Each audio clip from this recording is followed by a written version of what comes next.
up on that transition. It can be a little scary, be a little shaky, but just know that it's doable. And there's freedom on the other side of this. There's free time, there's accomplishment, there's more stuff that you can, accomplish and get done. It might seem a little scary. It definitely is gonna seem that way, but just know this is just that next chapter.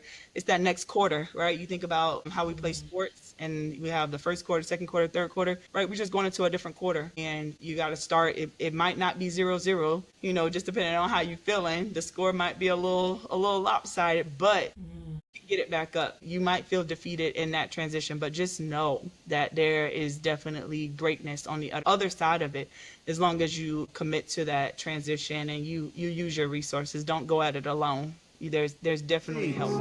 God told me to start this podcast, and then he told me to call you. The time is now. You ready? I got you, T. Let's do it.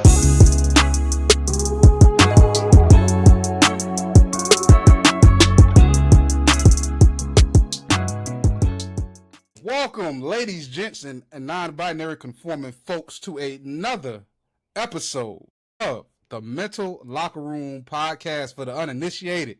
The Mental Locker Room Podcast is a space for former athletes turned entrepreneurs and industry leaders to inspire athletes to find identity, purpose, legacy, and mindset beyond the game. And do we have a guest for you today? Today's guest is someone who truly gets what it means to perform under pressure. Dr. Jasmine Cohen-Young is a licensed clinical social worker, a former college athlete cutting her teeth as a guard for Rollins College, fresh out of Winter Park, Florida, and the founder of mindz.matter, a nonprofit focused on helping athletes and leaders take care of their mental health and the same way they train their bodies. She's been in these high-stakes places on the court, in the classroom, and in the therapy room, and she's made it her mission to give people the tools they need to manage stress, to shift their mindset, and show up fully. We're talking about what it really means to protect your peace while you chase excellence, and how stress shows up in athletes and leaders, and what it looks like to lead with your mental game first. Jasmine, welcome to the Mental Locker Room. We're so glad to have you. Awesome. Thank you. I'm so glad to be here. And I love that intro. We can do that again. I like that.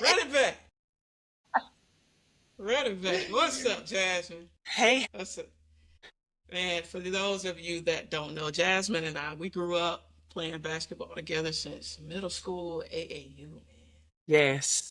In the trenches. At the PAL. St. Pete PAL. Yeah. PC Ballers. Let's go. Yeah, with the dim lighting, baby. If you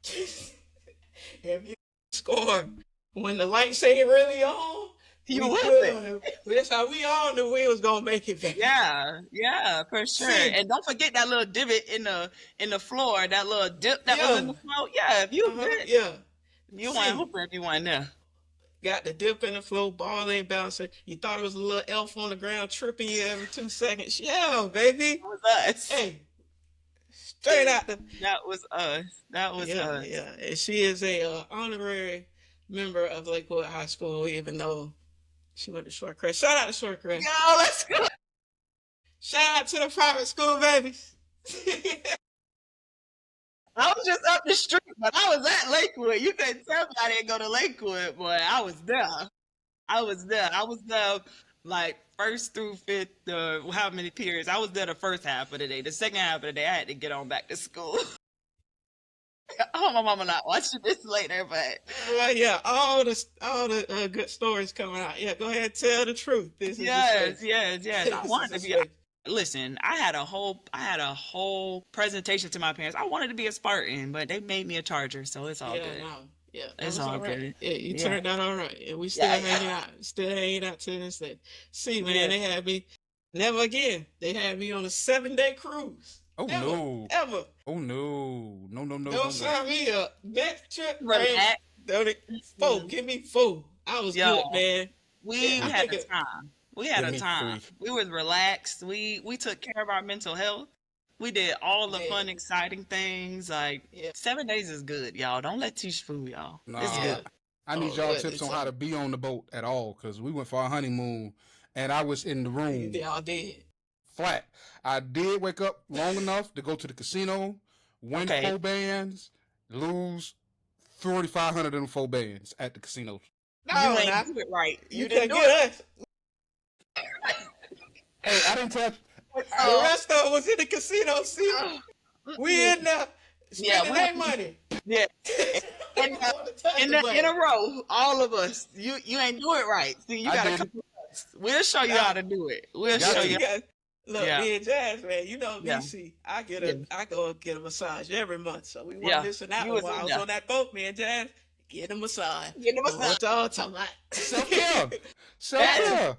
It was Yeah. much more expensive. It was And my about girl three- got us a three- deal. Yeah. We went in there and got us a little deal. All thanks Yeah. to Tish. We went to some little. It was like a massage soiree or something, and then we got a discount. I'm like, okay, I can hang out with you more often. Like, okay, we saving up money. We can do I'm this. finally a deal to relax now. Find us a little something. But yeah, it was a good time. That cruise. I'm here for a cruise. Invite me on a It cruise was every good. time. I'm It coming. was good. I'm coming. For sure. Take about 2 days off of it. So now, man, let's get into it. Dr. Hips read all of these great things about you in terms of therapy, so I had to get something off of my chest because I think I'm ready to heal. She's ready to heal, ladies and I'm gentlemen. ready to. What you got for Dr. me? C, I love being around Dr. C. See, that's how I keep me around some doctors. Yeah. Dr. C, Dr. Jazz here. Back in the day, I think it's important to show up, right? It's very important to show up when you know that you are a very instrumental piece of a team, correct? This is amazing. Tell me why. No, Dr. C, she gonna tell half of it, but I'm gonna tell you the whole thing. Take it too long. Tournament after important tournament, because we killed it. Like, we grew up playing the boards and everything, but so we get older, so things are getting more serious. More serious. We all, pretty much everybody on our teams went off and played college ball and everything like that. So things are very important, right? Yes. Tell me why every time it's crucial. Jasmine ain't there for the game because she got to go be a ballerina. What's the dancer? Okay. But that's how she got the balance, sauce y'all up. No, come on, Dr. C. No, she ain't showing up for the game because she want to be Twinkle Toes. I can't even co-sign you, T. We had a bunch of guys in college did ballet in the fall. I just want During to the game? Okay. Exactly. I did. She left us for dance recitals. I would just be late. I would just show up on day 2. When she coming? I knew they could take care of day 1. I can't even function. It was always 2 things. If my mama ain't there, I ain't playing. So she better you think about being late. Cause I ain't get on the court till She was dropping us off. We was in the car with them. So it is well, she wanna go be a ballerina. Okay. I was literally I was like prima ballerina. Like I knew I was going to Juilliard. Like I knew it, But I also really love the game of basketball too. Like you think, okay, now this might be a stretch, but go with me here, okay? Flaugier, right? Right now, Yeah. rapper, basketball player. Imagine if they allowed space for me to be prima ballerina and basketball player, right?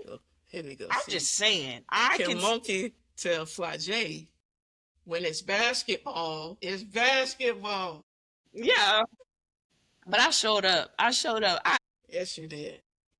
My teammates, it would be times, and it goes both ways. Like I play basketball to help me with my dance. I dance to help me with my basketball. But like when I did show up, like I made sure I showed up my best self. Cause like my parents even told me, like, if you're gonna do it, you gotta do it, with all your heart. So you're gonna step into this arena and you think you just gonna half do it, and it's all about them, we're gonna pay this money, you gonna do this, you gonna do that, okay, like I'm gonna show them that I can show up in each space and do what I need to do, all that.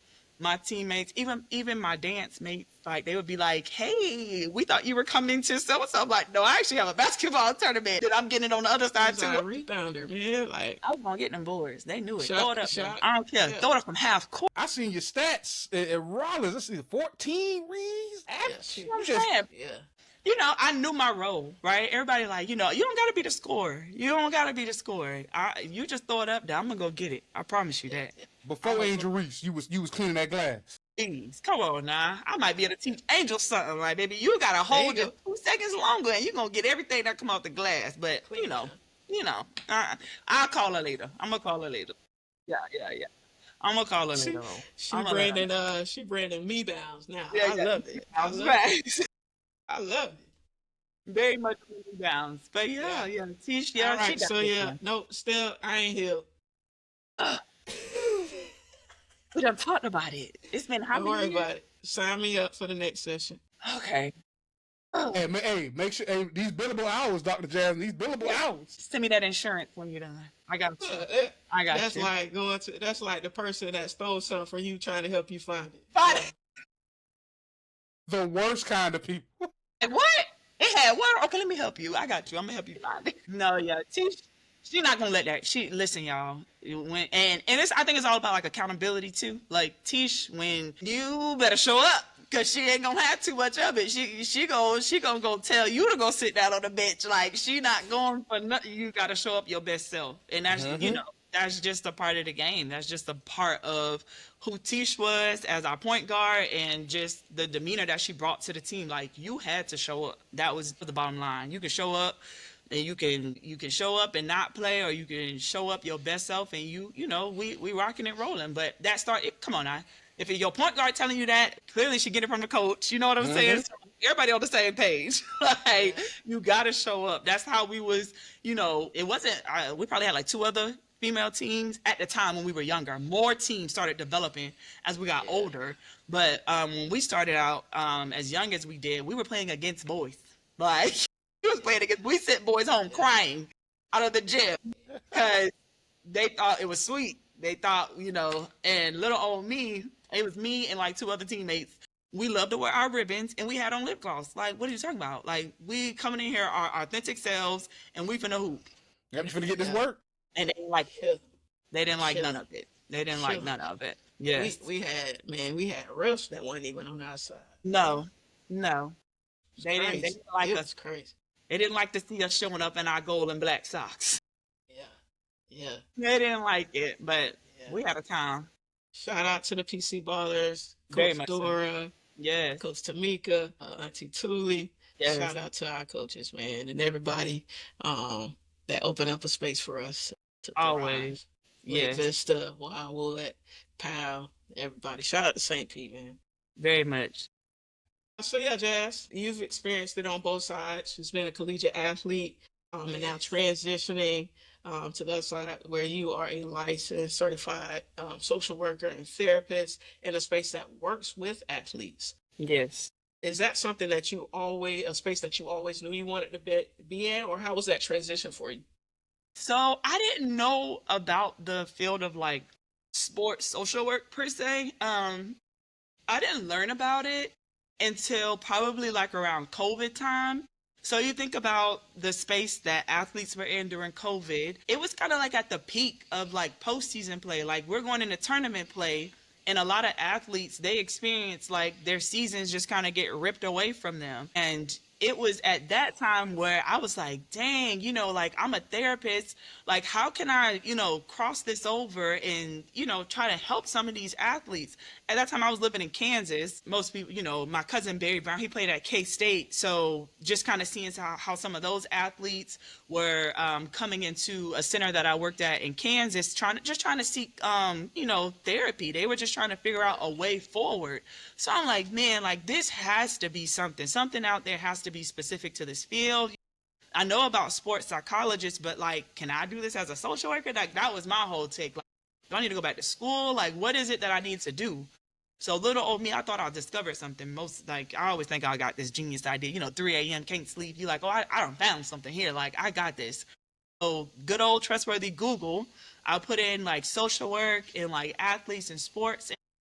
found the whole world of sports social work, and I was like, I found it. Like, I'm here. Like, this is what I'm gonna do. I always knew I wanted to help people. I knew that from the beginning. When I was in school, I wanted to be a pediatrician, but unfortunately, being an athlete, you can't, you got to be an athlete to get the school paid for. So it was just certain labs, it was certain classes that I really couldn't take, because it would conflict with like our practice schedule and stuff like that. So I just had to go back to the drawing board. I was like, what else can I do to help people? One of my favorite professors of all time, her name is Dr. Queen. She was a young doctor. She was in her 30s. And I was like, I'm going to be you. Like, what do I need to do? Right. Yeah. So I was like, what can I do to help people? And that's going to, resonate with not just helping me, not just helping anybody, but helping my community. What can I do that's going to serve that purpose? And she told me about social work. So went on, got my master's at UCF. While I was there, they thought I was great. They gave me like clinical student of the year. I was like, I'm just doing my work. I'm just doing stuff. I was like, if y'all say so, cool. Like, I'll show up. But yeah, like from there, it just kept building. And then, COVID came, and then I saw that translate over to the athletes. And I was like, yeah, there was actually a show on Netflix, and it's about a junior college. I can't remember the name of the show. It's about a junior college, and this coach, he coaches this particular junior college. It's a basketball. They used to show just football. Last Chance U. Last Chance U. Okay. Yep. Last Chance U. That one, in that particular, it was a specific episode where the coach had to go and explain to his players that we are not going to play in this championship game. And for those junior college athletes, that meant that they were not going to be able to be scouted per se in person by these, D1 institutions that would come to these games to see them play. Ooh, that hurt. That hurt right there. Not only the hurt from the players, but the coach, he felt like he let them down, right? He felt like he didn't have an answer for his players that he had coached up. And, they talk about this tournament year, throughout the entire season, and they know what this tournament means to them. They know what that game means to them, and they have made it, but they didn't get to perform in it. So that too, just all of the different aspects of sport that followed behind COVID, I was like, yep, I'm in it. I got to do this. So yep. That's how that crossover came. I was always a social worker, but I definitely crossed over into that sports realm, and I was like, yep, I'm here. Sports psychologist, move over. I'm in the building now. Yeah, but yeah. Now, with you as an athlete, when you were transitioning out from being like that adrenaline rush of competitive sports, the identity sometimes that we have behind the uniform, did you, were there any mental hurdles that you went through yourself, is knowing the ball was getting ready to start bouncing? Yeah. And what was that transition like for you? So, they your family and your friends, they coach you up, and they like, go to school. This is gonna be the best 4 years of your life. But nobody ever talked about that last game. Nobody ever talks about what that feels like, where you have been playing basketball from middle school. I mean, every single semester, season, you're playing straight through all the way to that final game of college basketball, and you're like, this is my last game. Afterwards, like, I would show up to the gym and just be sitting in the locker room, like chilling. I'm like, what am I doing here? I'm like asking my teammates, are we doing open gym? They're like, what you gonna do? Like, you just consume yourself in that identity, and it carries you. I planned life around basketball. Basketball helped me to structure my life. I knew what preseason was. I know what regular season was. I know what postseason was. Like, that in and of itself just kind of helped me structure everything and helped me to plan out everything. And when that pivotal part of my life was gone, I was like, man, like, what am I about to do next? So that last game, and I give credit to we kind of have like a resource center on campus where they'll help you like write resumes and kind of get you ready for your career. So we had that at Rollins, but I would spend time in there, and they would help me kind of transition. It was nothing specific to athletes, which is needed, because I didn't really know how to translate my, athletic abilities into a resume. I didn't have the opportunity to do a million internships and, volunteer and do all this stuff, because I was an athlete, and that consumed my time. So I had to figure that out through our career center at Rollins, and they were amazing. Sending drafts back and forth of my resume, coming in, meeting with them, helping me to find jobs in the community, the power of connection, the power of alumni, right? We have this amazing student athlete that's, about to graduate. Can you employ them? What does it look like? Can they shadow you? Whatever that looks like. That was my transition. That was, where I had to make that pivot and say, okay, I'm done being the student athlete. Now I just have to be like the professional out in the world. But I still wanted to keep that identity. I still wanted to be that athlete. And I just had to find different ways to channel that. I did pick up refereeing. I did that for a little bit. I would referee middle school and high school games. I know. Never. I did past tense, not current, never. Okay. That kept me around the game. Of course, I would still go and see my teammates. My teammates became coaches. I would go see my teammates coach, and I would show up to games where some of my teammates were still playing at. So, that you never really lose the identity. You just have to learn how to pivot within it, and then consume some of those different identities as your strengths, and then relay that to employers, or if you're going to be an entrepreneur, you just got to know how to translate those skills over, so that way it still works and is a part of you. Especially for female athletes, it's really pivotal that people understand that engaging in sport, engaging in play, organized sport play, there's so many life skills and development skills that come from it. I mean, it's great if you excel at it and you can get a scholarship and all that stuff, but there's so many different, life skills that come from just playing in sport. There's leadership, there's problem solving, there's just that critical thinking aspect that comes from it, right? Whereas you see that in females that have engaged in sport. You can tell a female athlete, even, people either ask me, did you play sports or are you in the Army? Those are two questions I get. I'm like, no, and I played sports. But yeah, they always ask, did you play sports or were you in the Army? Because you can tell. You can tell. You can tell when you come across a female that has played sports. Absolutely. And you can tell the ones that haven't played a sport, ain't never been a part of another team. Never. Oh my A God. team, yeah. Yes, absolutely. Yeah. So that's amazing. So you talked about, how you got into social work and what really inspired you during those times in COVID where athletes were seeking therapy and things like that. How did Minds Matter come about? Yes, so Mind's Matter was my 3 a.m. thought again. So yes, you gotta wake up. Gotta That's stay that up. hour. I That's what they will say, say, between 3 and 5. yes, it's the magic hours. Magic hours, absolutely. But another 3 a.m. thought, I was sitting there thinking, this is incredible. This is what is needed. Athletes need this type of therapy. They need performance therapy. They just need therapy in general that is centered and geared towards them, right? They need someone that it helps. Let me not say it's a requirement, but it helps if you've been an athlete before and have performed at the collegiate or professional level, and then you can give that level of insight and it translates over better because it's more relatable to them. But I was like, this is awesome. We need this.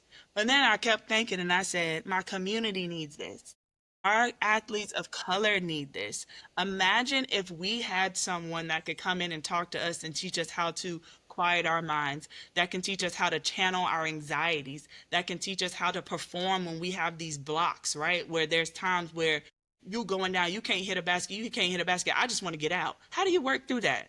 How do you stay in the game, right? What if we had somebody teaching us these things before we even got into the game, before preseason, postseason, during season? If we had someone that can talk to us when we had exams, we were in AP classes, IB classes. Some of us were doing dual enrollment, right?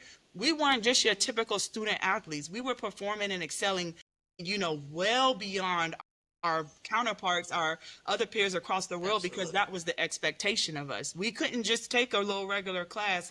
No, we was actually doing homework on the way to the game. And then when we got back in the van, we studying just a little bit before we go back to the room and tear it up and do whatever else we gonna do. But that was literally the expectation. So I was like, we needed this. Where was this, right? And there's that cliche saying, be who you needed, right? As a child and as a player and stuff. I was like, wow, like what can I do to not only just do this, but give back to my community? So that's how Minds Matter came back. I was like, I'm going to make this a nonprofit. I'm going to seek grant funding so that way, because this is expensive work, right? We know this, Dr. C, like we're not doing this. We got to pay the bills. I love my success stories, but I can't go to my power. I can't go to Georgia Power and say, listen, this baby turned his life around. Keep my power on.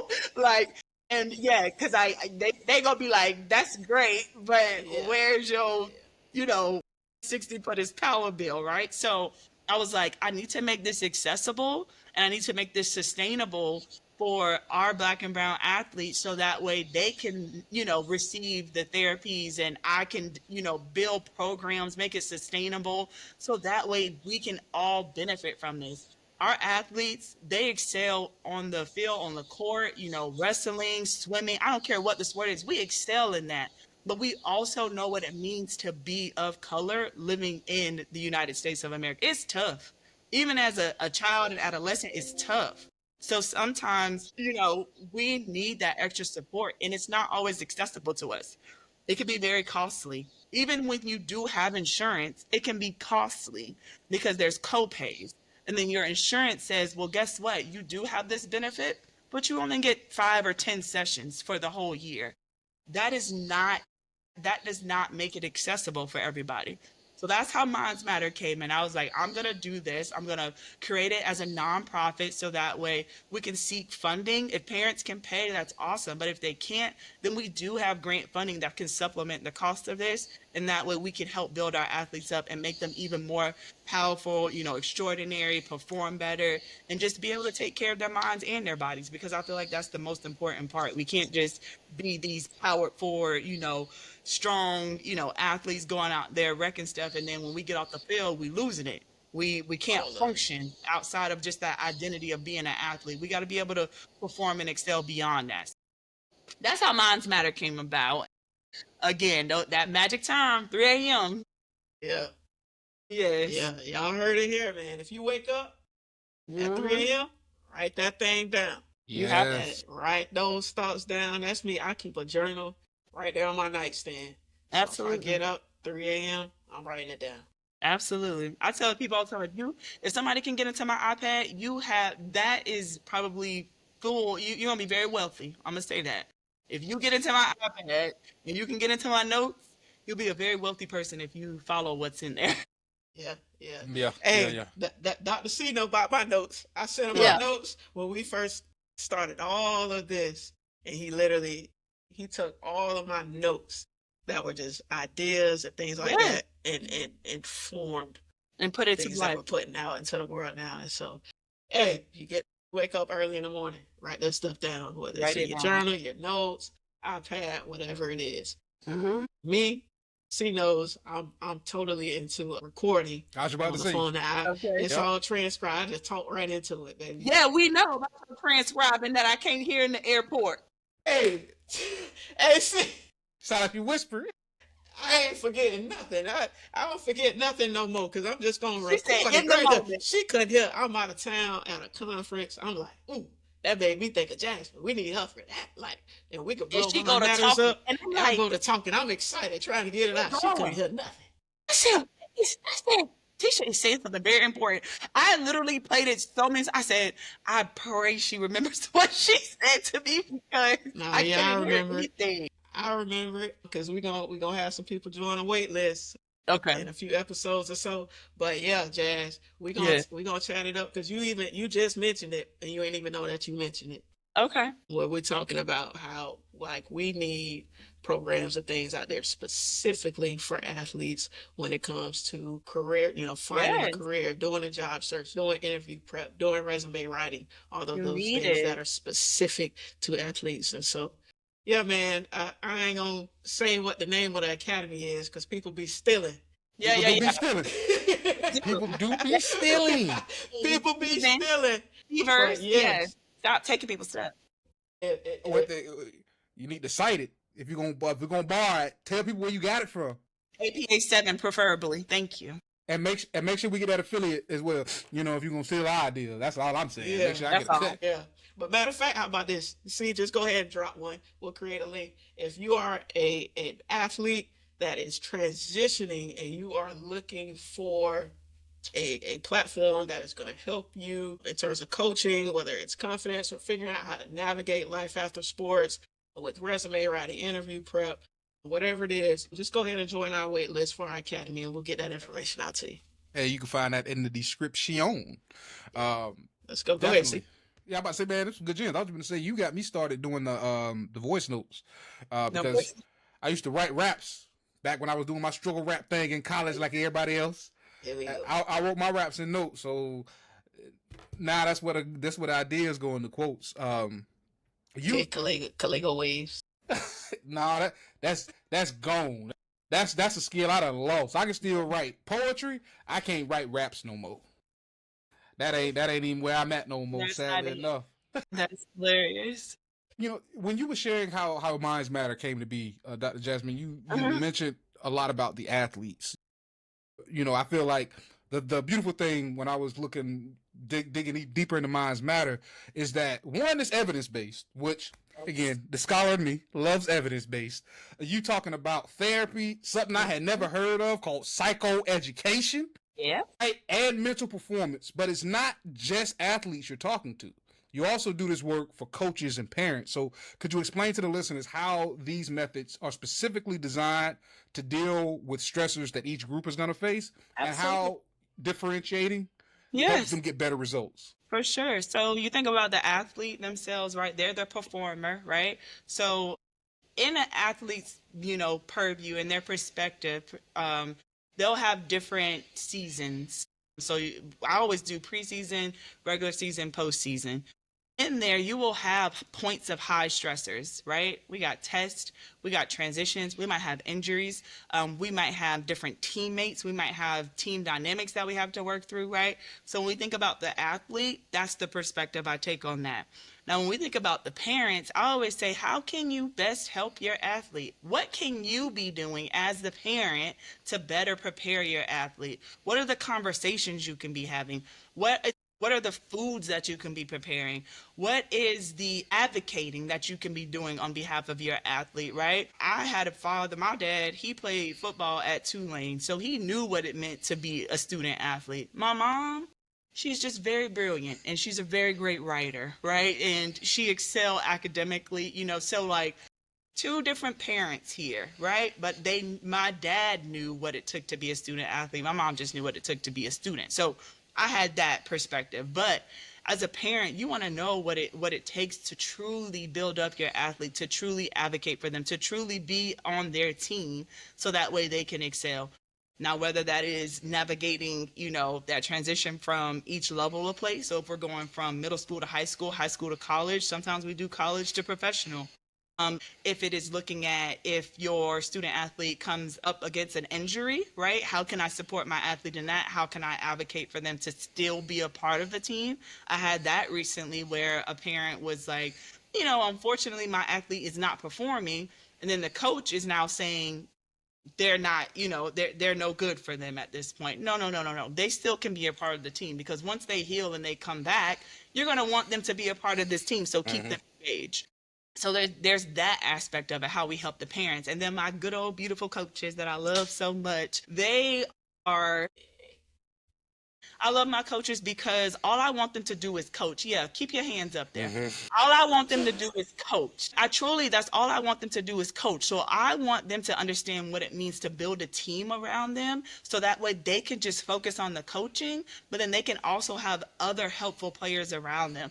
Get you a sports social worker, get you a nutritionist, get you, a designated athletic trainer for your team. Right? Make sure you're having conversations with the AD. Make sure you're having conversations with the the student center or the academic center, whatever, whoever that person is. You need to build up that team specific to your specific team. So that way, these individuals are for your team. But as long as we can have them designated for the team, we can have the coaches just coaching, and then we can also build up their purview of what does it look like when my athlete needs some help. I always tell them we do not want to find ourselves in a space where there's a crisis, right?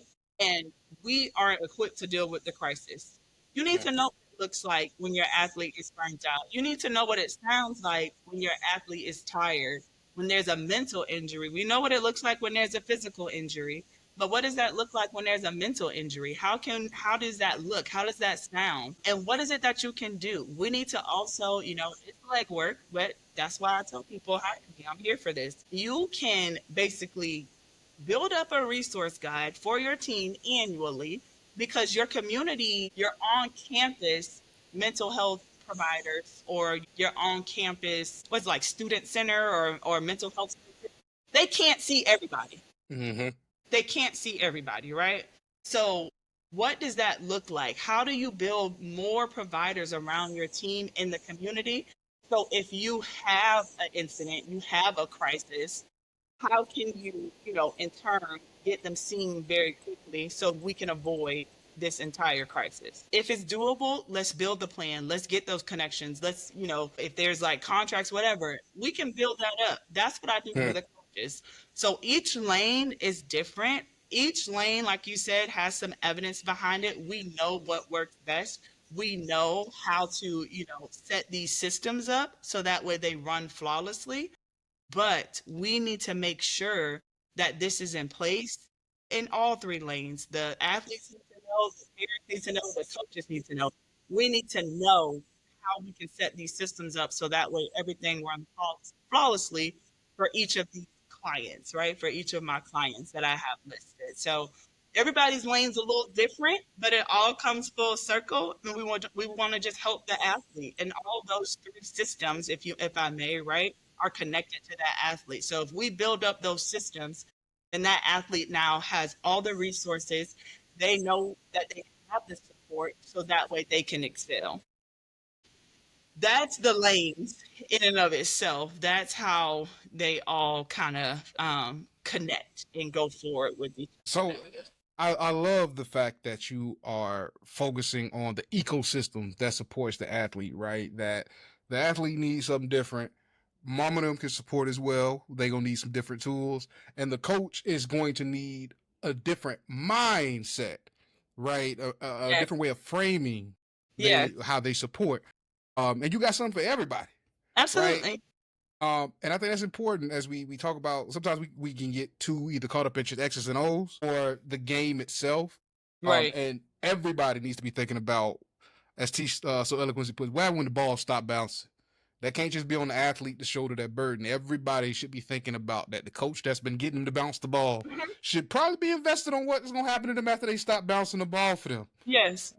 The coach, the institution, everybody. It needs to be a collective. You can't just say this athlete is valuable to me just because they're playing the sport, right? You need to be invested in them beyond that. You need to be invested in them as a person, not just as that identity of being an athlete. I'm sorry, I didn't mean to cut you off, but that's a very pivotal point that I like to drive home because we can't just focus on them as just being that athlete. They're bigger than that. They're more than that. And we need to pour into that too, because beyond just when that ball stops dribbling, like T said, what are you going to do for them? What can you offer them, right? So that's a very pivotal part that we need to drive home for sure. Absolutely. And like I had to look myself in the mirror, just, once I transitioned from coaching and just having, because all like majority of my players still reach out to me. We still talking all the time. Mhm. And it's just like having those conversations with some of the best players that I've ever coached. And they're like future Hall of Famers at the school, at the universities and things like that, where they were like, I feel like, dang, did we fail them as coaches Yeah. during those times because they don't know who they are. They are like they will go through this transition and they are completely lost. Yeah. Yeah. And they go into, some of them go into, depressions and Mhm. things like that because they are lost. And it's like, how can we set them up while they're still playing?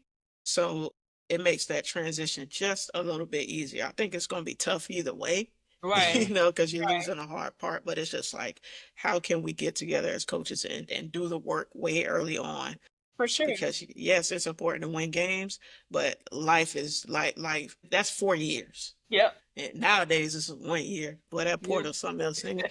But but yeah, so it's just like as coaches, you got to look yourself in the mirror and say, For okay, sure. are we setting them up for success? And as the coach, you don't even Athlete. have to bear that burden. Yeah. Outsource it if you need Put to. put Put that that team around team you, in like you place. said.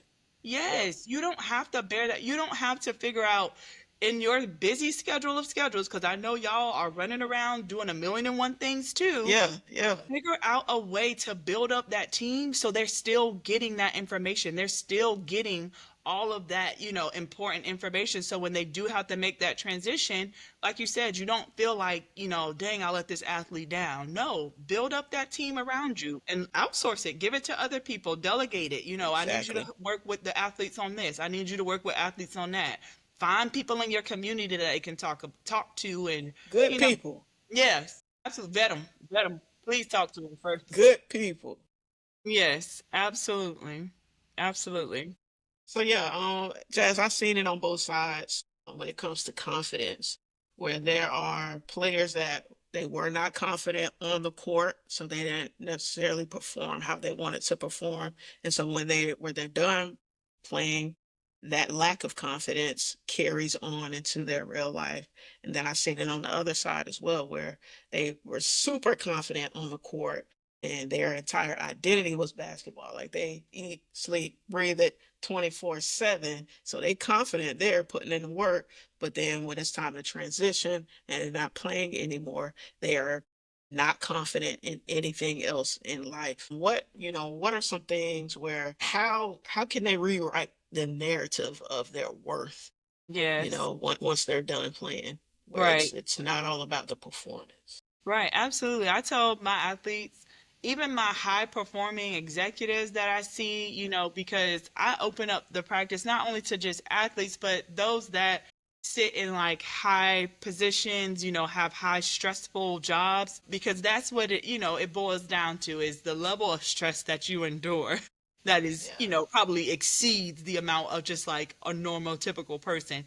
But it's all about identity and reframing that identity. If you go in and your identity is wrapped around just being that high excelling athlete, then you look at yourself as U's and L's, right? You think about yourself and your self-worth based off of how many wins you have and how many losses you have. Yeah. That is no way to look at yourself. And same could be true for the other athlete, right? Where they lack the confidence and they're tying themselves into that identity of being an athlete, and let's say they have a losing season, right? That just tears them down even more, right? We don't have anything to celebrate. We just had a horrible season. But it all boils down to, how can we rewrite that identity for you? Who are you? I always ask my athletes that. Who are you? Tell me who you are, and leave out athlete. I want to know who you are outside of being an athlete, right? Are you a sister? Are you someone's brother, a niece? Are you a godparent? What communities do you belong to? What do you do outside of sport? You can't just dribble a ball or throw a football or kick a ball or wrestle everybody or swim in the water 24 like what do you do outside of your sport? What does that look like? What are you passionate about, right? What are some of your passion projects? How do you give back to the community? I feel like that was one thing that I absolutely love when I think about my time in college and being an athlete. We used to go and give back to the community. We were right across the street from Eatonville. If you don't know what Eatonville is or where it's at, look it Yeah. up. I'm not going to drop Yeah. any, but look up Eatonville, y'all. We used to go there during the holidays and do different projects. Our assistant coach, Mr. Eddie Cole, he was actually the mayor of Eatonville. So that's There you how we go. got connected. And, we would do a lot of amazing stuff over in Eatonville. And, at the time we were like, okay, we could be taking a nap right now because we were very tired. But it's important. And it was the connection. Those people used to show up to our games, y'all. They would just show up in droves, and like the stands will be full, and we'd be like, dang, just because we went and helped out, and and now they hear, they want to support us. We don't know these people. We're not. We had one player that was from close. She wasn't even from like Eatonville. She was, I think it was like Orlando, probably. I think she was like Edgewater, but nonetheless, she was close, right? But that was the only local player that we had that was from there. So you just think about the That's why importance y'all was of, killing it. yeah. That's when we made it to San Antonio. That's when we made it. I think we made it to the Final Four that year. That was Mm-hmm. my sophomore. No, it was my junior year. We made it to Yeah. the Final Four, but that was a time like that in and of itself, and just reflecting, right? And you see the power of connection and just kind of how it all comes full circle. But that identity of knowing who you are beyond just being an athlete, just beyond being connected to the game that which you play, you have to know who you are. You have to be able to connect. And sometimes that's hard for us. That's another pivotal part that coaches have to come to terms with. And I think they get it. We just have to reframe it a little bit. When an athlete Yeah. comes to you, they're not coming as a blank slate. They're coming with Yeah. whatever comes with them. For You sure. don't know what happened 2 years prior to them coming to you. You don't know what type of traumas they've experienced. You don't know what type of family dynamics they're coming from, right? So they come to you and you want them to perform, but you also have to understand what comes with that athlete, what is happening in that athlete's life beyond just them being an athlete. So all of those different layers can ultimately shape that athlete's identity. And then whether it translates over to something being positive, something that fuels them, or it translates over to something that hinders them, that, puts up a block, a mental block, or even just not being able to say, I'm somebody outside of being an athlete. That's a challenge. But it Yeah. all can be, through works, through sitting down and discussing it and building out, that mindset of who I am beyond an athlete. All of that can be reshaped and reformed. And at the end of the day, you'll just have a better performing athlete. It's nothing better than seeing that athlete make that, that change. And you're like, dang, like this athlete has grown. You think about your athletes that have been with you from freshman year to senior year, and you're like, oh my goodness, like this is not the athlete that was given to me when they came their freshman year. And just to see them flourish in, all 4 years, it's a beautiful sight. But definitely helping them to redefine who they are as a person outside of just being an athlete is also very, very key to that transition to, going into working in the field, or, just looking at that next career step. So absolutely, it's all doable. It just takes work. For sure. For sure.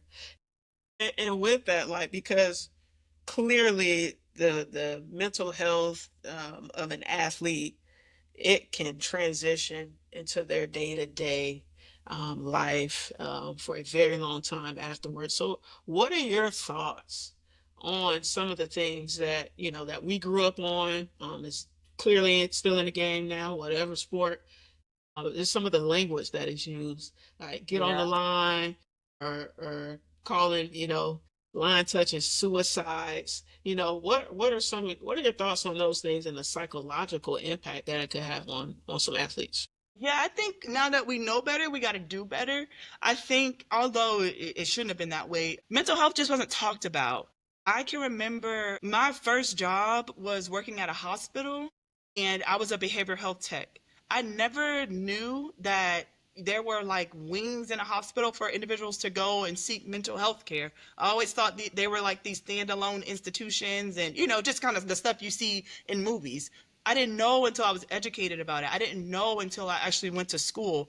We didn't talk about this stuff. So now that we know better, we need to do better. We need to like change the terminology, make it more, I don't want to say sensitive, but just be mindful, right? Be Yeah. mindful of the words that you say. We talked about it earlier, Dr. Steve, those terrific twos, right? Words have power.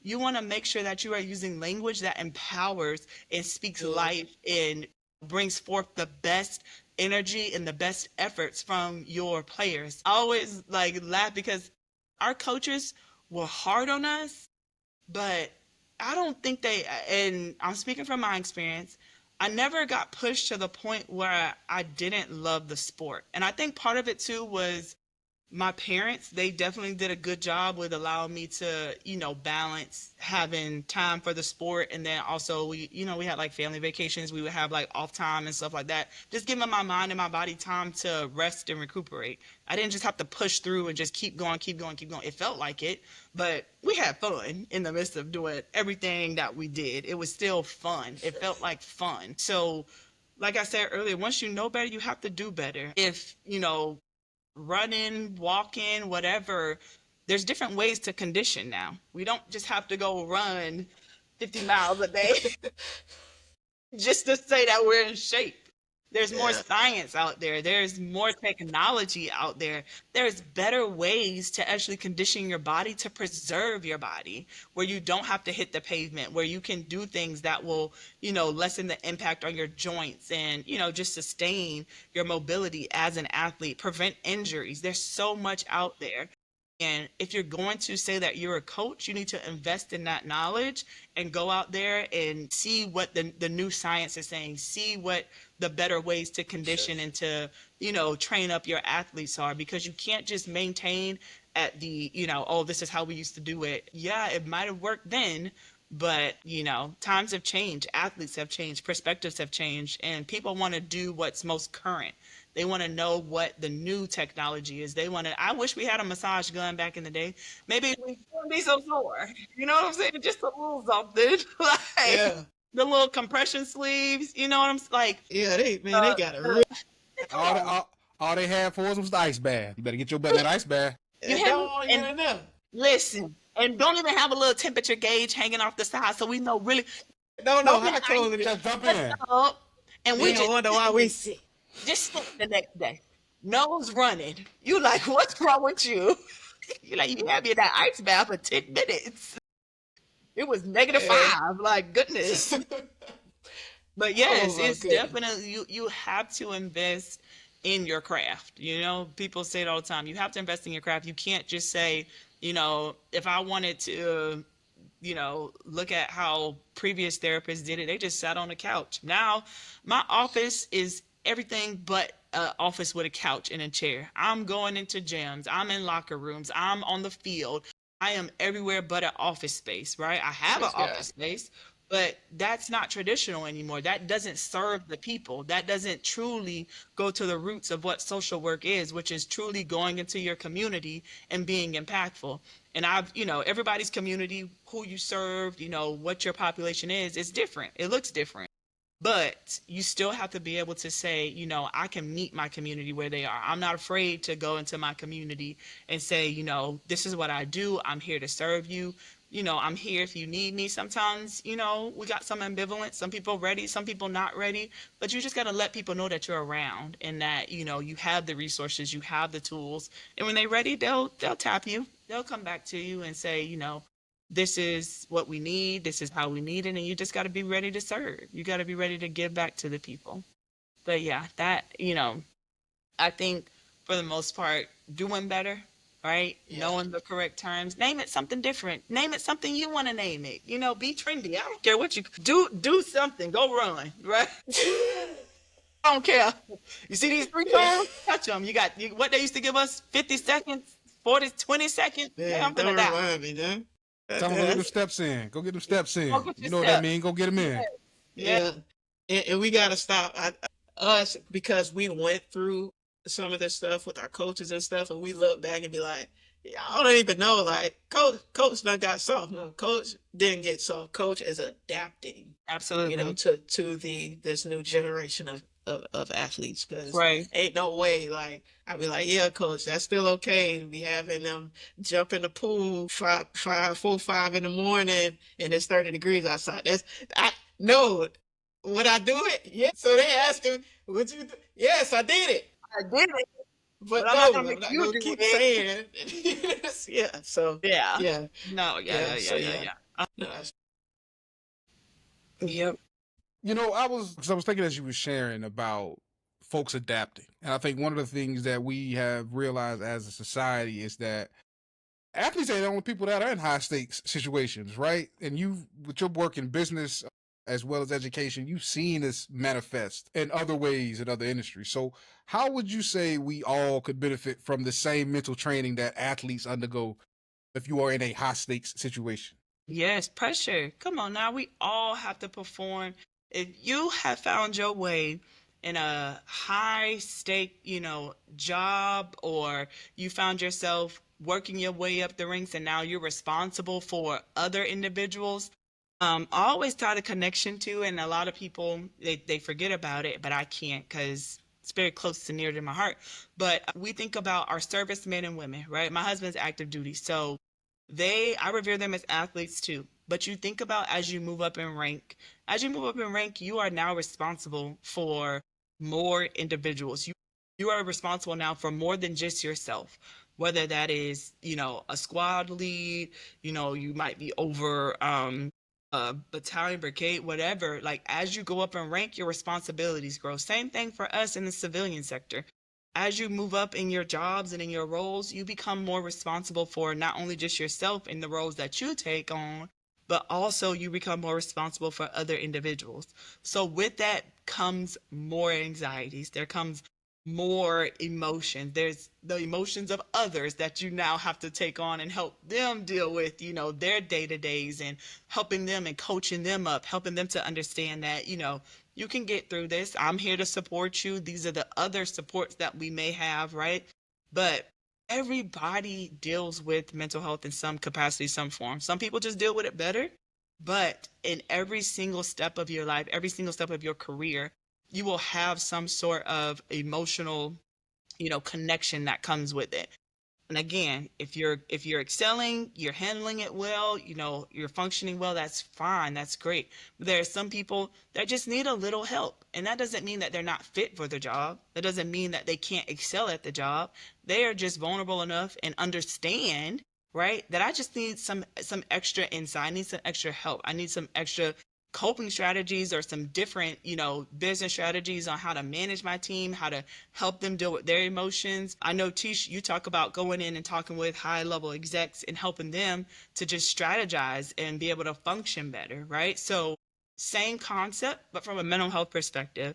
I just want to make sure that you are emotionally sound and stable so that way you can go forward and carry on and do your job functions, and then also support the needs of your employees or others that you may come in contact with. I know it sounds a little mundane, but that's just the nature of it. Sometimes you need a safe, confidential space, HIPAA compliant space where you can come in and talk about, whatever it is that may be going on, and you don't have to worry about it going back out, to the world and for others to hear and see, because the good old thing about HIPAA is we could lose our license if we do talk about it.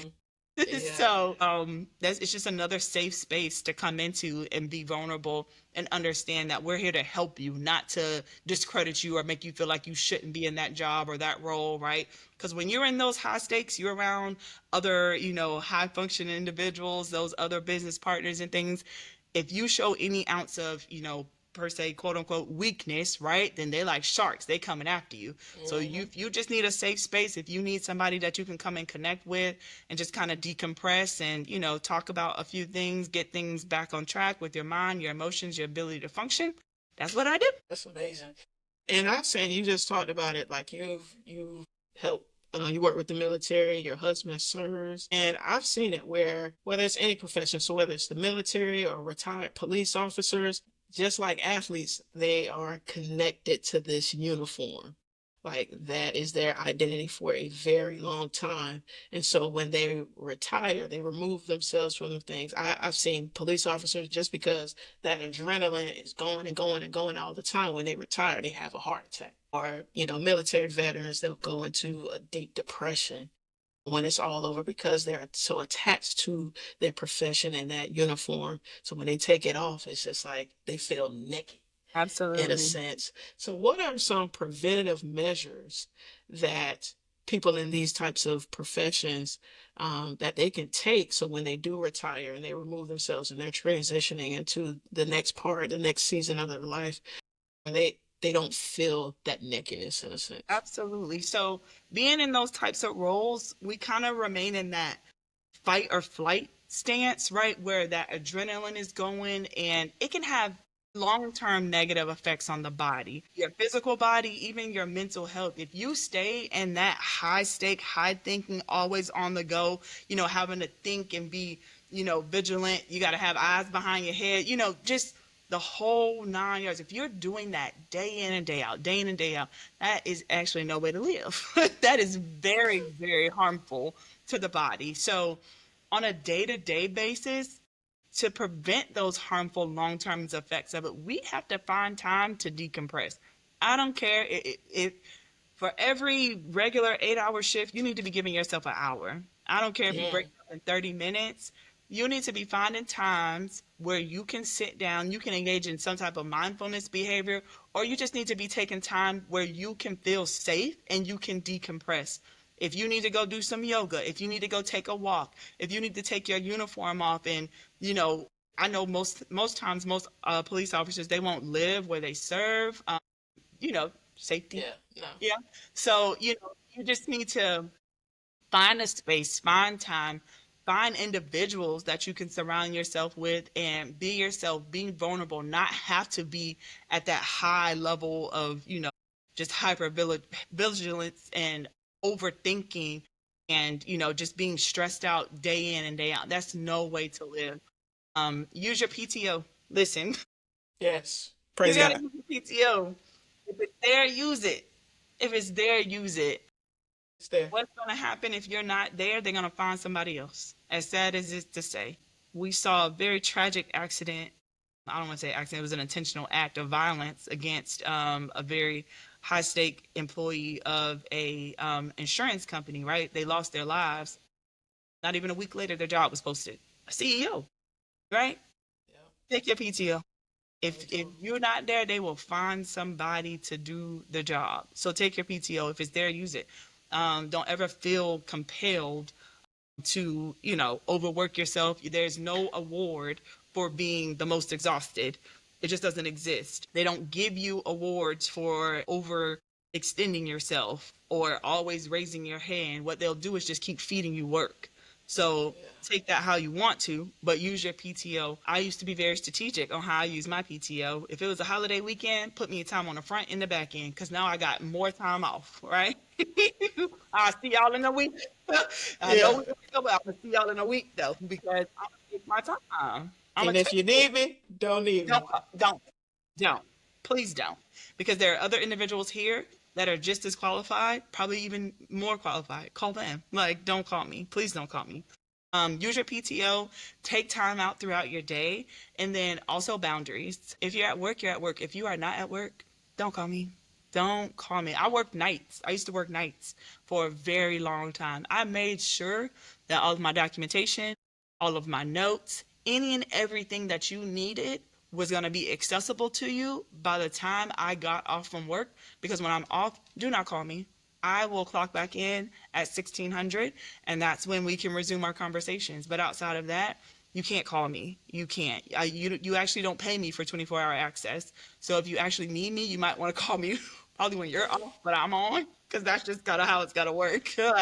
But boundaries. You have to set those boundaries. Call me when you off. When you off, but don't call me when I'm off. I'm just saying, because, and then if you need to communicate, the best way, email me. Email me, because when I get on, that's the first thing I'm checking. And I'm going to get you a response. And then you can check it when you come back to work. That's just how it's going to be. That's how it's going to be. Sounds so easy. You take care of yourself. You got to be selfish. You have to be selfish in moments where it comes to your well-being, when it comes to your mental health, when it comes to you being able to function. Even, we have families, we have friends, we have loved ones that deserve our time and attention too. So, and that, for me, that's recharging. That's refueling for me. When I get to spend time with my family, my friends, my loved ones, that in and of itself gets me back going. You can't interrupt that time. That's what you absolutely can't do that for me. So if you're going to be a high performing individual, if you're going to put yourself in these positions where you have to be, this high energetic or high performing, if you're going to be the boss, supervisor, manager, whatever the case may be, you have to be like 10 times more. You have to double down 10 times more on your self-care and making sure that you're taken care of, so then you can continue to serve others in whatever role you have. But it's definitely going to take I think those three things, taking care of yourself, taking time out for yourself, those boundaries, and then also just, self-care in and of itself. That's going to get it done. You taught me that be selfish, Tish. Got My to. my my favorite is the emails or the Slack messages. Hey, I see that you off today, so I'm sorry for reaching out. And like, you gonna be sorry, and I'm not gonna say nothing till tomorrow too. You Yeah. gonna be real sorry that you just sit this, because I'm not saying nothing till I get back on the clock.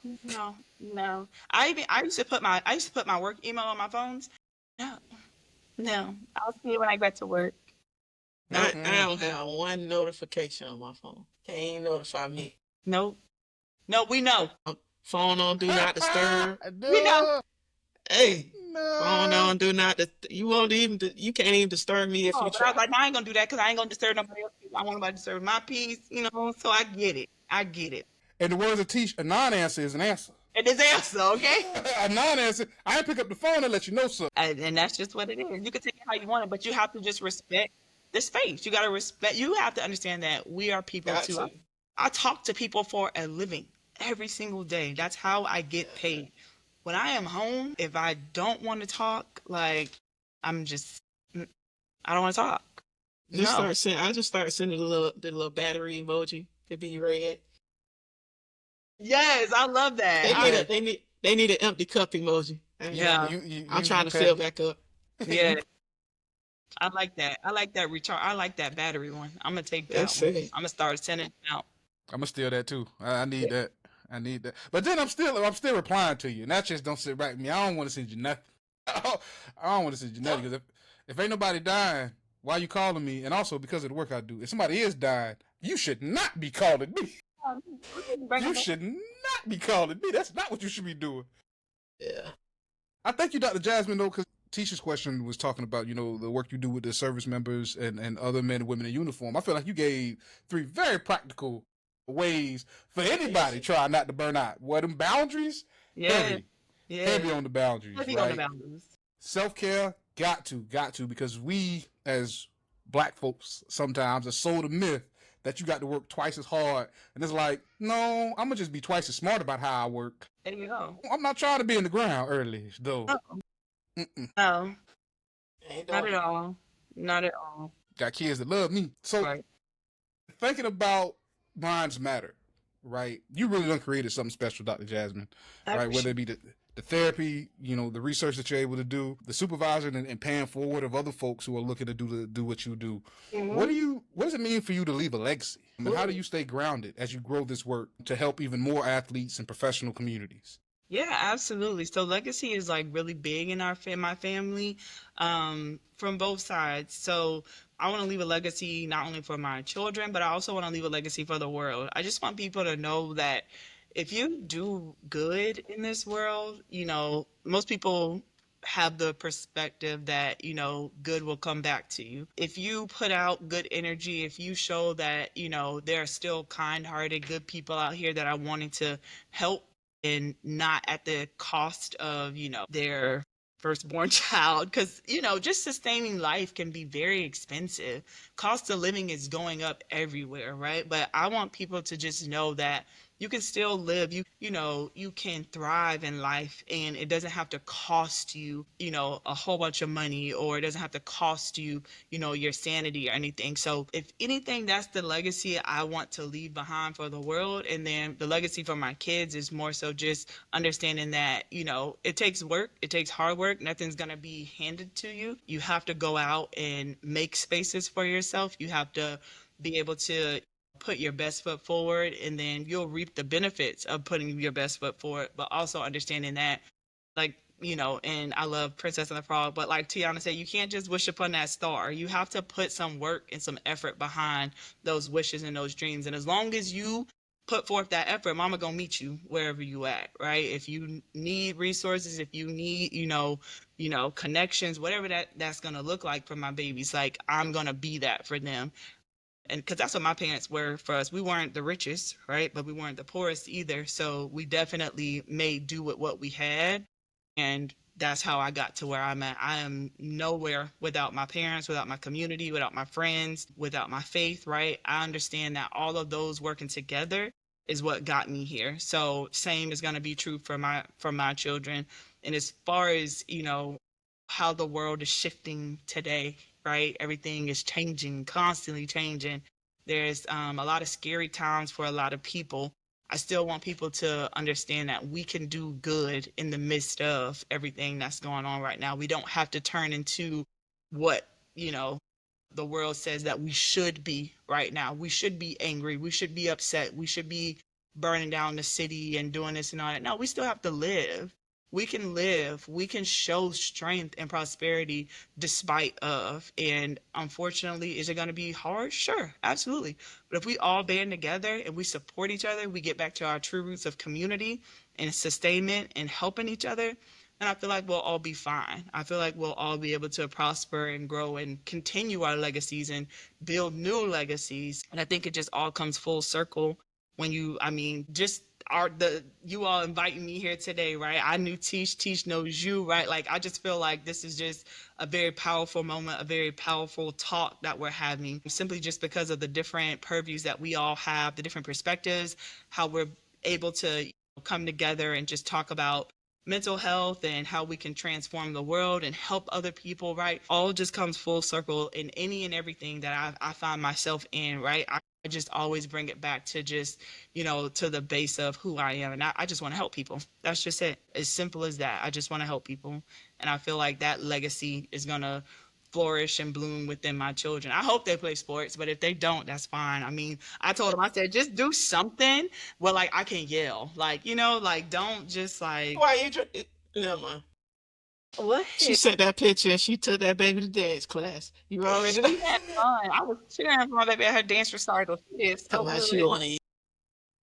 She did so good. It was her first dance recital, y'all. She was getting it out there. Tell her she wanted it. So cute.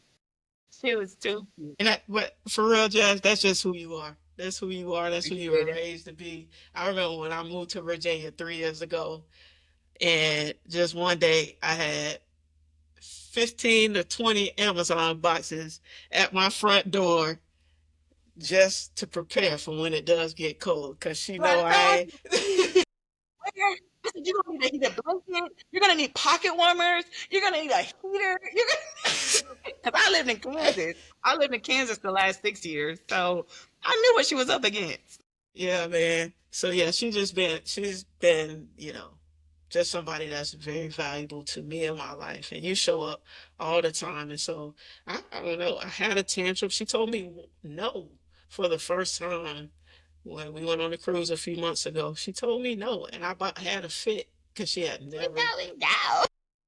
She hates me. My gosh, I'm about to tell y'all, I'm about to say your middle name. I call her by her middle name. And I was like, you need to stop right now.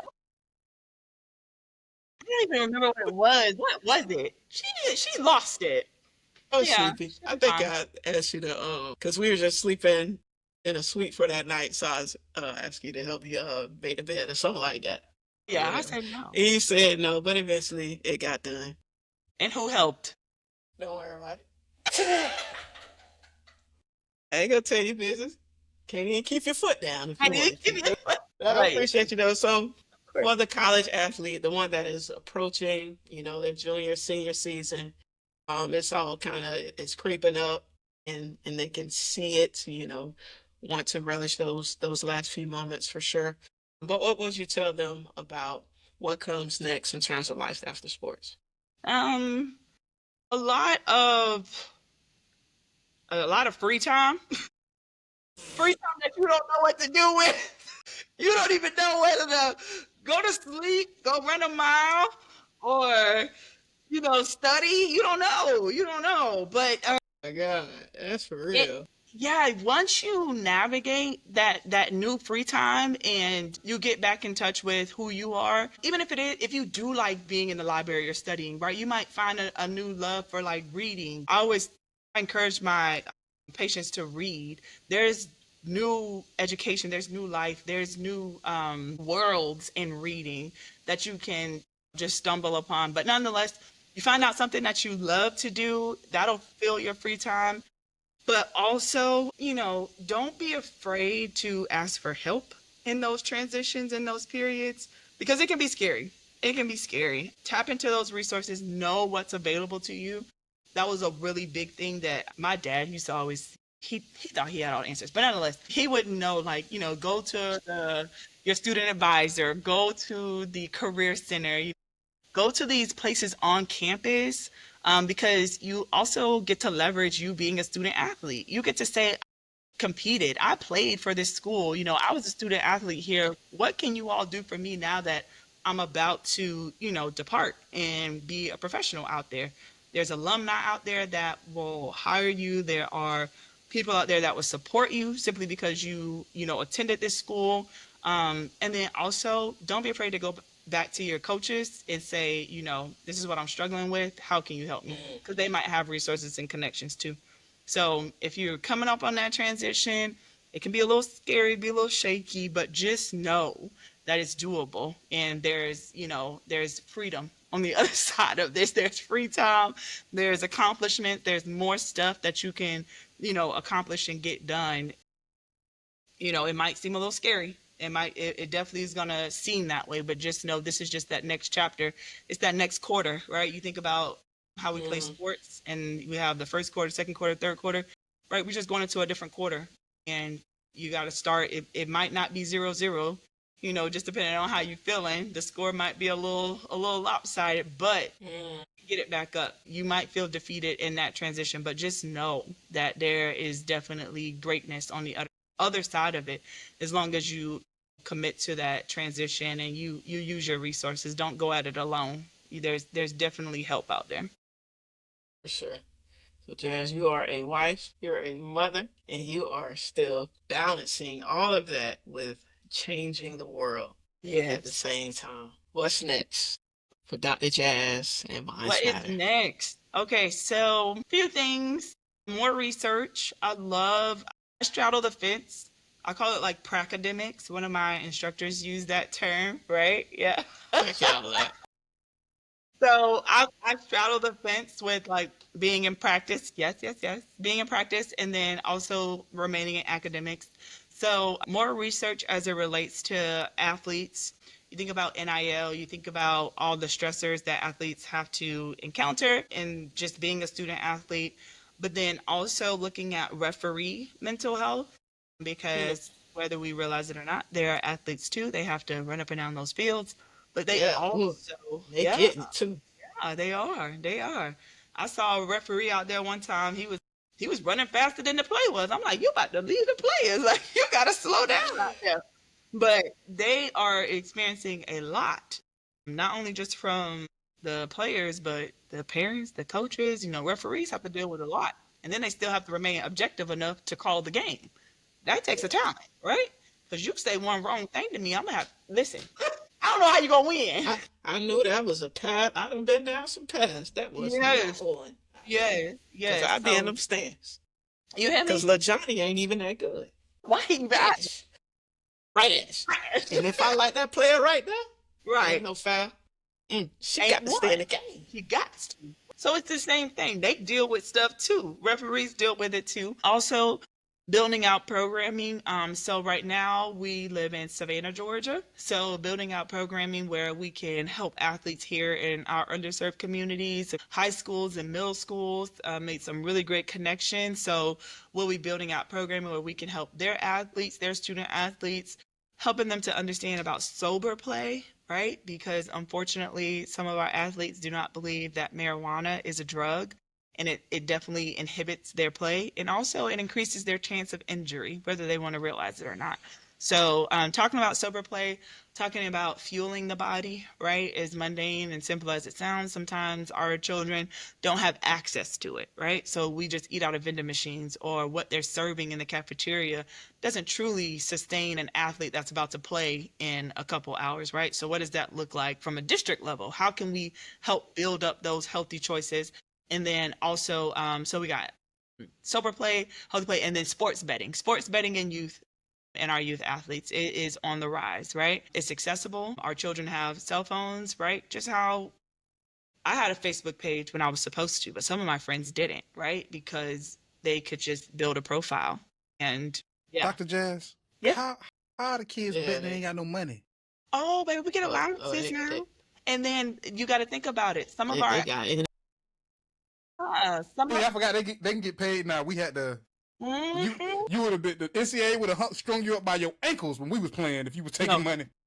Now, our college athletes don't have the privilege of betting just yet, but I just saw that they're working on it because why wouldn't they allow them to? They're getting all of this money. We need you to bet. Bet some of that money. We need some of that. So Yeah. yeah, they're about to be able to bet too. Just give it some time. They already been. Yeah, okay. My point exactly. Yeah, Miss Red 22. Who you think that is? Okay, okay. All right. But yeah, absolutely. So our youth, our athletes are betting, and it absolutely inhibits their ability to perform. I just bet and lost so much money. Now I got practice. Now I have this game. Now I have this. I can't focus on this. I need to figure out how I'm about to eat the next couple of days. See that? Yeah. You know, I like can't eat. it's so many stressors that come with it. It's so many stressors. So that's my research world. I'm also serving as the mentor for the first sports social work track in the DSW program at the University of Kentucky. Yeah, so that's exciting. Soon and very soon, once they get through their summer semester, probably halfway through fall, they'll be finalizing kind of like their capstone presentations, and then they'll have a period at the end of the summer, the end of their spring semester, where they have their presentation. So you'll get to see all of their hard work that I get to support them with, and they'll have their capstone presentation. So very busy. My little ones, Riley will be going into pre-K. I don't know how I'm gonna do it. Who told her to grow up? Oh my gosh. So baby girl's going into pre-K. Baby boy, he's thriving and surviving. He's being terrific, as we talked about earlier, Dr. C. But they're both going to start a gymnastics program. So they'll both be in there together trying to figure out how to support each other. But Please send me some videos. oh, you don't have to worry about that. I will definitely send you some.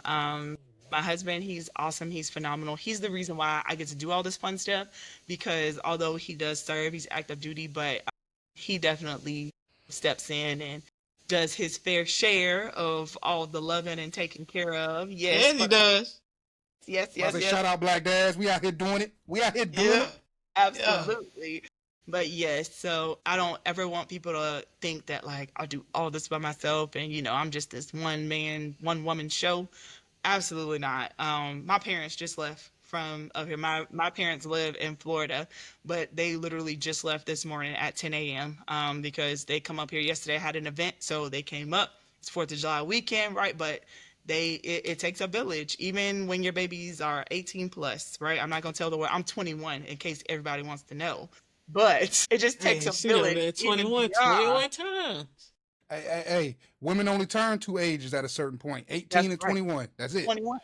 I'm That's glad it. somebody need to catch on. But yes, my village is strong. My village is strong. Y'all think I'm strong. They come through. Like if I need something, they showing up. And that's how I get to do all the fun and exciting things. And sometimes I include them. They think they coming up here just to like chill and have fun with the babies, and then boom, now you working. So I get to throw that in there too. Hey, that's how they used to get us when we was younger. Ain't Yeah. nothing wrong with it. Hey, y'all want McDonald's for breakfast? Yeah. Yep. I would have said no if I knew this was gonna be the thing. Yeah, I would have make me a bowl of cereal. It's free. Absolutely. But yeah, I'm staying busy. I'm staying busy for sure, and I'm definitely, one foot in front of the other, just trying to, scale it, in the right schematic. I'm not trying to conquer the world. I've gotten over my save the world syndrome. I just know what my purpose is. I know who I am here to serve, and I'm doing just that and just taking it a day at a time. That's it.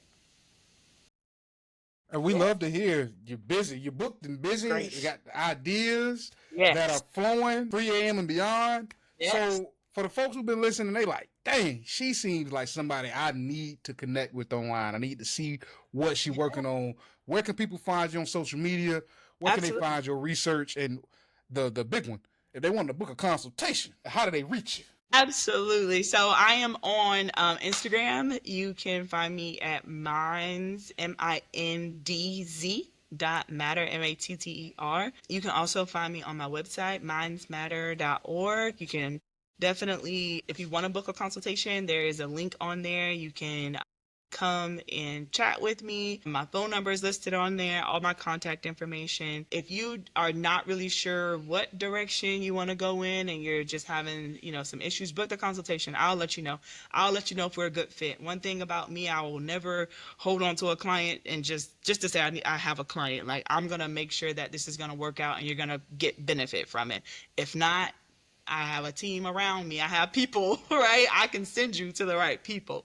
But the first step is booking that consultation so that way we can chat. Most of the time, I'm always on LinkedIn. That's another way you can connect with me, Dr. Jasmine Cohen-Young. I am on there. I'm always connecting with people, always answering messages on there. That's where I meet a lot of my students at. I always find a way to get somebody to enter into the doctoral program. So if you don't want to, if you're not really looking, better yourself, don't inbox me because I will have you signing up the next day. And that's my superpower. I will have you yourself. You'll be ready by the time we're done with our first conversation. But yeah, I'm not a gatekeeper, but I'm also not a doer for you either. So if you want the information, I'm gonna give it to you.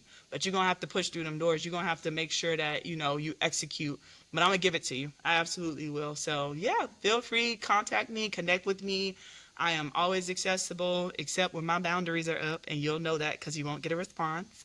But definitely connect with me. I'm here. I'm willing. I'm able. And yeah, I'm definitely looking for more clinicians to connect with, more people that want to share in space and want to build and do research, because we need more clinicians in the space that are doing the work and that can speak to the scientific side of things, because oftentimes some people just kind of sit in the lab and just kind of guess at what's going on in the world.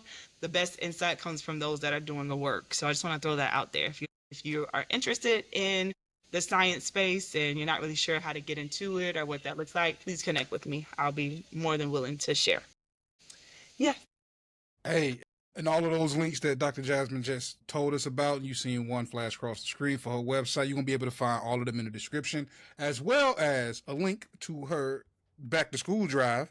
Yes. The children need stuff. School starts, and by the time this episode come out in a couple weeks, so make sure that you donate to the school drive. And I just want you to, at this point, join me for a round of applause for Dr. Jasmine. Clap it up, clap it up, clap it up. Thank you so much. Thank you so much, Jasmine, for joining us today. Lots of laughs, lots of expertise. And as always, you do it with a lot of grace. Thank you. I appreciate y'all. Thank you for having me. Hey, no problem. Thank you for coming through. Thank y'all for listening, and we will see y'all next week. Y'all be good people. This has been the Mental Locker Room Podcast. Take care. AC, God told me to start this podcast, and then he told me to call you. The time is now. You ready? I got you, T. Let's do it.